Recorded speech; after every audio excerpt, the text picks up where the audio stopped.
नमस्कार दोस्तों, स्वागत है आप सभी का आपके अपने YouTube चैनल में।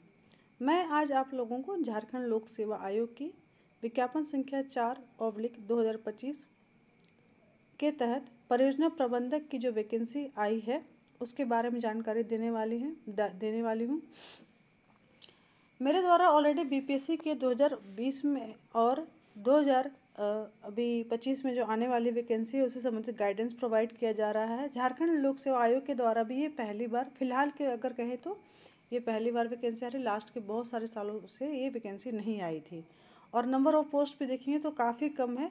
बट चूँकि ये इसका जो ग्रेड पे आप लोग देखेंगे तो ये अच्छा खासा ग्रेड पे रहता है। ये आपको ऑफिसर लेवल का वेतनमान रहता है और बेसिकली देखेंगे ये परमानेंट पोस्ट है। तो ये जो वैकेंसी है काफ़ी अच्छी वैकेंसी है और एग्जामिशन जो लेने का क्राइटेरिया भी ये काफ़ी अच्छा है। वो आपको जनरली देखा जाएगा कि आपको बहुत सारे एग्जामिशन जो होते हैं वो PT mains then after interview होता है। बट ये जो आपका एग्जामिशन होगा बेसिकली एक बार एग्जामिशन होगा रिटन और एक बार इंटरव्यू कंडक्ट किया जाएगा। तो आइए इस वीडियो में मैं आपको जो ज़रूरी चीज़ें हैं वो आपको बता दे रही हूँ कि बहुत सारे अभ्यर्थियों ने जो ऑलरेडी मेरे बीपीएससी के स्टूडेंट्स रहे हैं प्रोजेक्ट मैनेजर के, उनके द्वारा भी रिक्वेस्ट आई थी और झारखंड के भी बहुत सारे स्टूडेंट जो कि प्रोजेक्ट मैनेजर की तैयारी पहले से ही कर रहे हैं या फिर जिन्होंने टेक्निकल क्वालिफिकेशन होल्ड करके रखा है, तो उन्होंने उनके द्वारा ये क्वेरी आ रही थी कि बेसिकली मैम की ये वैकेंसी किस प्रकार की है, तैयारी कैसे करेंगे, सिलेबस किस प्रकार की तैयारी करेंगे और जो सही रणनीति क्या होगी वो हमें गाइडेंस प्रोवाइड करेंगे। तो हम लोग जान लेंगे थोड़ा सा इसमें। देखिए जो वैकेंसी का जो आपका जो नोटिफिकेशन आया था उसके तहत आपका फॉर्म फिलअप करने का डेट है वो कंप्लीट हो चुका है। ठीक है, एग्जामिशन का डेट ऑलरेडी नवंबर में निर्धारित किया जा चुका है। हालांकि बहुत सारे एग्जामिशन नवंबर में होने वाले हैं, बट आयोग देख रहे हैं कि कुछ एग्जामिशन को ऑलरेडी जिनका अभी हाल फिलहाल में होना है, जिनका रिजल्ट प्री का आना है, जैसे कि आप देखेंगे एफआरओ का प्री का रिजल्ट आना है तो वो अभी ऑलरेडी पेंडिंग में है और उसका मेंस का भी डेट दिया हुआ है, तो जिसका होने का संभावना नहीं लग रहा है। तो प्रोजेक्ट मैनेजर का भी होने का संभावना है कि नहीं ये हम नहीं कह सकते हैं, बट मेरा काम है आपको एक बेसिक गाइडेंस प्रोवाइड करना, जस्ट बिकॉज है ना आपका थोड़ा सा फेथ है, क्योंकि मैं ऑलरेडी बीपीएससी का प्रोजेक्ट मैनेजर का गाइडेंस प्रोवाइड कर चुकी हूँ। मेरे द्वारा बहुत सारे बच्चों का रिजल्ट भी दिया जा चुका है। अभी 25 में भी वैकेंसी आई थी बट उसको ड्रॉप कर दिया गया है, फिलहाल के लिए इसको सस्पेंड कर दिया गया है। बट बीपीएससी की नेक्स्ट वैकेंसी जल्द ही प्रोजेक्ट मैनेजर की आ ही जाएगी।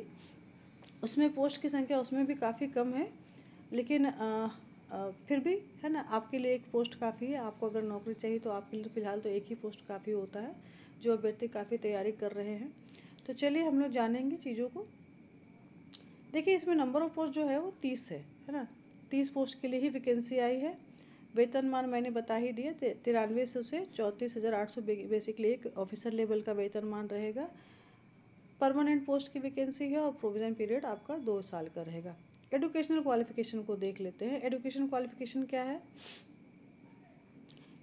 आप यहाँ देख पा रहे हैं, बैचलर ऑफ टेक्नोलॉजी या आपका जो बीई है उसमें आपका ग्रेजुएशन डिग्री होना चाहिए, या आप देख पाएंगे कुछ एक और अदर डिग्रीज हैं जो कि यहाँ आयोग ने कंसिडर किया है। तो वो क्या क्या है, economics, mathematics, statistics, science, commerce, course accountancy, sericulture, पर इन्वायरमेंट एंड फूड टेक्नोलॉजी और इसके अलावा मैनेजमेंट।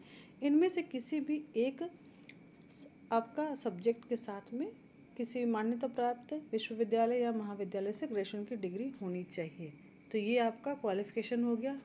क्योंकि आप सभी ऑलरेडी फॉर्म फिलअप कर चुके होंगे तो अब इन पर ज़्यादा डिस्कस करने की आवश्यकता नहीं है। एज क्राइटेरिया आपको मिनिमम 22 ईयर्स है, मैक्सिमम अनरिजर्व स्टूडेंट के लिए 35 ईयर्स है, बीसी ईबीसी के लिए 37 है, वेमेंस के लिए 38 है, SC ST 40 years and EWS 35 years. अब जो महत्वपूर्ण चीज़ जो आपको जानना है बेसिकली जिसके लिए ये वीडियो बनाया है उसको जान लेंगे, जो है सिलेक्शन प्रोसेस। ये आपका सब्जेक्टिव नेचर का एग्जामिनेशन होने जा रहा है, लिखित परीक्षा होगी, यानी कि पीटी और मेंस का कॉन्सेप्ट नहीं है। जो भी होगा एक ही परीक्षा होगा, उसको आप मेंस के रूप में ट्रीट कर सकते हैं। Then after if you will get selected है ना, आपको इंटरव्यू में अपेयर होने का मौका मिलेगा, यानी कि सब्जेक्टिव एग्जामिनेशन होगा, एंड आफ्टर द आप क्वालिफाई करते हैं तो आपको इंटरव्यू के लिए बुलाया जाएगा। अब ये लिखित परीक्षा क्या क्या होगी ध्यानपूर्वक देखेंगे, है ना। यहाँ यहीं पर सारा कुछ है, आपकी स्ट्रेटजी भी यही निर्धारित करेगी। सारे सब्जेक्ट्स को आप समझ लेंगे तो आपको आगे की रणनीति तय करने में मदद मिलेगा। देखिए, एग्जामिनेशन आपका 4 पेपर का होने जा रहा है। पहला पेपर है आपका हिंदी है, सेकंड इंग्लिश है, थर्ड जो है जीएस है, and fourth is the technical paper. Okay, now first one Hindi है, 100 नंबर का एग्जामिनेशन होने वाला है, ये 2 घंटे का होगा, ठीक है। और सेकेंड इज इंग्लिश, ये भी 100 नंबर का होगा, वो 2 घंटे होगा। थर्ड जो जीएस है वो 200 नंबर का होगा, वो 2 घंटे का होगा। बट लास्ट वाला जो फोर्थ पेपर है जो आपका इंडस्ट्रियल डेवलपमेंट, ठीक है, एंड इंडस्ट्रियल लेबर लॉ और उससे संबंधित जो पॉलिसीज़ हैं उनके बारे में आपका एग्जामिनेशन लिया जाएगा, जो कि आपका 300 मार्क्स का होगा। बेसिकली जो एग्जामिनेशन का पीरियड होगा वो 2 आवर्स का होगा। अब यहाँ पे स्ट्रेटजी क्या है, तो यहाँ पे आप गौर से देखेंगे, हिंदी और इंग्लिश जो है इनके जो प्राप्तांक होंगे वो आपको इंटरव्यू के लिए जो मेरिट बनेगा उसमें नहीं जोड़ा जाएगा, ठीक है। यानी कि आपको उसमें 30% लाना अनिवार्य है। 30%, ये मैं अपने से नहीं बोल रही, यहाँ पे ध्यान से पढ़ लेंगे, 30% ही लाना है, ठीक है। यानी कि आपको वो क्वालिफाइंग नेचर का होगा, उससे बस आपको पास करना है, उसका मेरिट काउंट करने में कोई भी मतलब आप जब मेरिट लिस्ट बनेगा उसमें उनके नंबर नहीं जोड़े जाएंगे। चाहे आपने 70 लाया है, 80 लाया, कोई मैटर नहीं करता, बस आपको 30 मार्क्स लाने हैं। यानी कि आपकी बेसिक नेचर की तैयारी हो रखी होगी तो आपका हिंदी इंग्लिश का ज़्यादा झंझट नहीं है। थर्ड और फोर्थ पेपर के बारे में देखेंगे तो थर्ड पेपर क्या है, वो जीएस का है, ठीक है। और फोर्थ पेपर आपका industrial development, industrial labour law और उससे संबंधित आपकी जो पॉलिसी है। चलिए, तो ये बेसिकली देख लेंगे कि जो आपका थर्ड पेपर और फोर्थ पेपर ही आपको रिजल्ट देने जा रहा है, ठीक है। और जो क्वालिफाई करेंगे उनको इंटरव्यू के लिए बुलाया जाएगा, जो कि इंटरव्यू होगी 100 अंकों की। तो ये आपको कुछ चीज़ें यहाँ पे महत्वपूर्ण थी, ठीक है। चलिए आगे बढ़ते हैं हम लोग।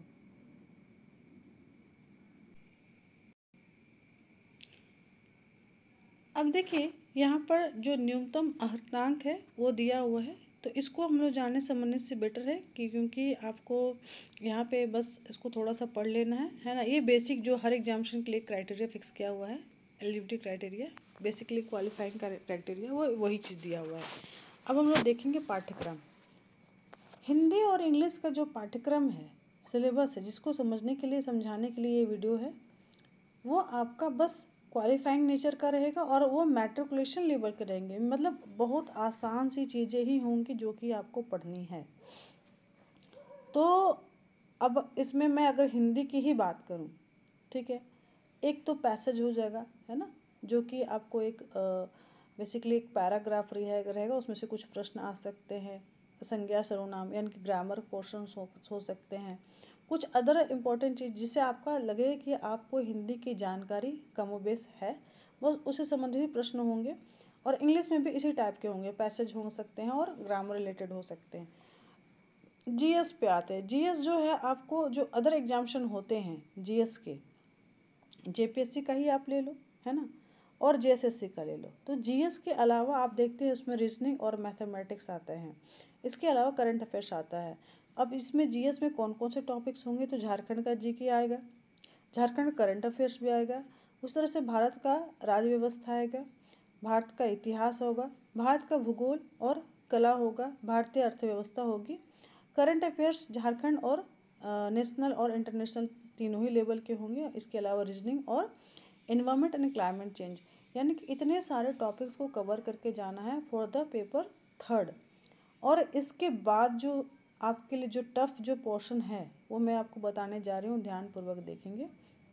जो फोर्थ आपका टॉपिक है, फोर्थ सब्जेक्ट हो जा रहा है, वो आपको देख पा रहे हैं यहाँ पे इंडस्ट्रियल डेवलपमेंट, इंडस्ट्रियल लॉ। उसके अलावा जो आप देख पाएंगे यहाँ पे CNT SPT एक्ट है, जो कि इसी का पोर्शन बना दिया गया है बेसिकली, तो वो सारी चीज़ें इसमें कवर कर जाएंगे। इंडस्ट्रियल डेवलपमेंट में आपको क्या क्या चीज़ें पढ़नी है, ध्यानपूर्वक देखेंगे।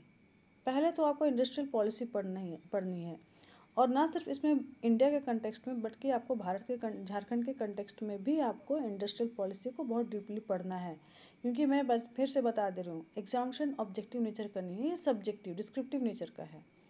फिर उसके बाद देखेंगे औद्योगिक इकाइयों की स्थापना की जो प्रक्रिया क्या होती है और वो इंडिया में क्या प्रक्रिया है और झारखंड में क्या प्रोसेस है, उसको आपको पढ़ के जाना है। देन आफ्टर आपको इंडियन इकोनॉमी और खासकर बैंकिंग इकोनॉमी के बारे में आपको जानना है।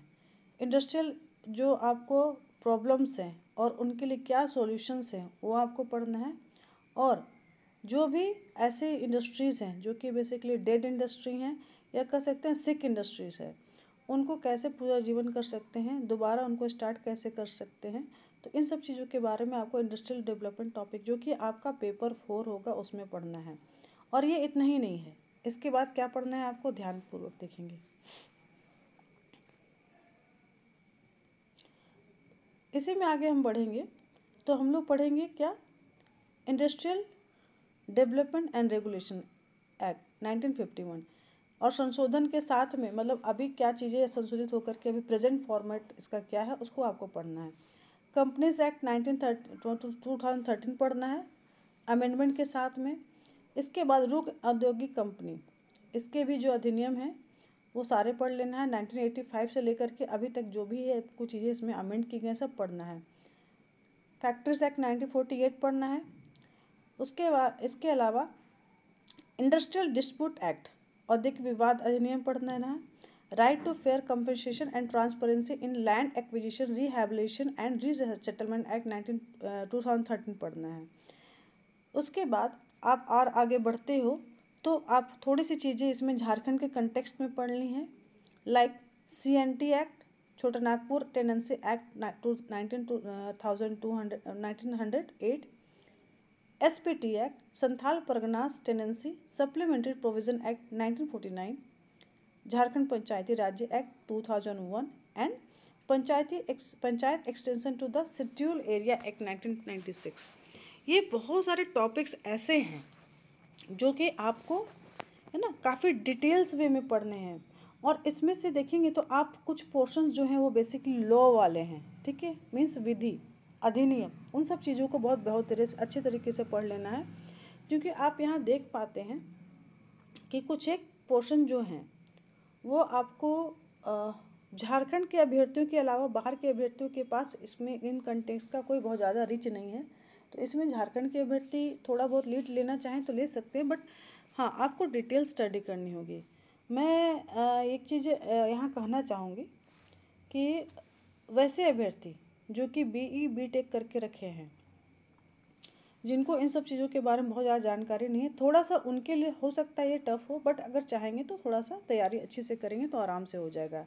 बेसिकली इतना जान लेंगे कि आपका हो सकता है थर्ड पेपर GS पेपर बहुत अच्छा हो, बट आप फोर्थ पेपर में अगर ठीक से अगर तैयारी नहीं करते हैं तो आपका रिजल्ट होने के चांसेस बहुत कम हो जाते हैं। और इसके लिए अगर मैं सजेस्ट करूं कि आपको एक प्रॉपर गाइडेंस दे दूं तो बेसिकली आपको बहुत अच्छे तरीके से कुछ ऑथेंटिक बुक्स को और ऑथेंटिक कंटेक्स्ट को या फिर कह सकते हैं सरकार की जो डाटा है, सरकार की जो साइट्स है, उनसे ही आपको इन चीज़ों को उठाना पड़ेगा। मेरे भी कुछ कंटेंट्स हैं जो कि मैं आपको प्रोवाइड कर सकती हूँ और क्लासेस भी प्रोवाइड कर सकती हूँ, बट वो जो भी होगा अवेलेबल होगा वो आपको बेसिकली थोड़ा सा आपको टाइम लगेगा। और मेरे द्वारा अगर मैं आपको गाइडेंस के बारे में बात करूँ कि मैं कौन से बुक्स आपको ये करूँ कि आप जिनसे तैयारी कर सकते हैं, तो देखिए GS पोर्शन जो है समय बहुत कम है ना। मैं तो ये नहीं कह सकती कि बहुत ज़्यादा समय आप आराम से मोटी बुक्स NCERT वगैरह पढ़ लोगे, तो वो पॉसिबल नहीं है। आप कोई भी वनडे एग्जामिनेशन का बुक ले लो जिससे आपकी तैयारी लगता है कि आप कर सकते हो, है ना, जिससे एटलीस्ट कम से कम 3 से 4 बार आप रिवीजन कर सकते हो। तो कम से कम ये GS पोर्शन आप 3 to 4 टाइम्स आपको किसी भी वनडे बुक्स जो वनडे की जो GS बुक होती है उनसे आप तैयारी कर लेंगे। बाकी सेल्फ स्टडी के लिए मैं अगर बोलूँ कि आप ये जो इंडस्ट्रियल डेवलपमेंट और industrial labour law and others जो इसमें आए हैं SCNT SPT एक्ट वगैरह आए हैं, तो उसके लिए आपको झारखंड की सरकारी वेबसाइट का सहारा लेने की आवश्यकता होगी। साथ साथ आपको इंडस्ट्री डिपार्टमेंट की कुछ वेबसाइट्स हैं, उन पर भी कुछ चीज़ें आपको बहुत अच्छे तरीके से मिल जाएंगी। तो इस वीडियो में इतना ही। फिर भी अगर आपको लगता है कुछ प्रत्यक्ष गाइडेंस की आवश्यकता है, देखिए मेरे जो भी क्लासेस होते हैं वो डायरेक्ट गाइडेंस में होते हैं, वो ऐप के सहारे नहीं होते। ऐप बेसिकली ऐप हमारे पास है अवेलेबल, बट मेरा जो तरीका होता है पढ़ाने का वो आपको डायरेक्ट गूगल मीट पर पढ़ाने क्या होता है, ताकि मैं आपको गाइडेंस दूँ। तो अगर आपको समस्या आती है चीज़ों को समझने में, है ना, जानने में, तो आप मुझसे प्रश्न कर सकते हैं कि मुझे ये चीज़ समझ नहीं आ रहा है, इसकी तैयारी कैसे करूँ, या फिर इस कॉन्टेक्स्ट को आप प्लीज़ क्लियर कर दे। तो ये जो होता है एक डायरेक्ट गाइडेंस होता है। बेसिकली आप कह सकते हैं कि लाइव क्लास जो होता है वो मेरा लाइव क्लास का ही फॉर्मूला है, बट वो ऐप बेसिस लाइव क्लास नहीं होता है, और ना ही इसमें कोई रिकॉर्डिंग फैसिलिटी होती है। भले मैं आपको रिवीजन करवा देती हूँ, मैं रिटन एग्जामिनेशन ले लेती हूँ, ताकि आपको कहीं प्रॉब्लम नहीं आए। तो बेसिकली जो मेरा जो तरीका रहेगा वो आपको लाइव क्लास गूगल मीट के थ्रू होगा, और जो क्लासेस के जो डेट होंगे मैं आपको जल्दी अनाउंस कर दूँगी, और नोट्स लेने का तरीका भी मैं आपको बता दूँगी। इस वीडियो में इतना ही। चैनल पर नए हैं तो चैनल जरूर सब्सक्राइब कर लीजिएगा, नोटिफिकेशन बेल भी प्रेस कर लेंगे। वीडियो देखने के लिए बहुत बहुत धन्यवाद।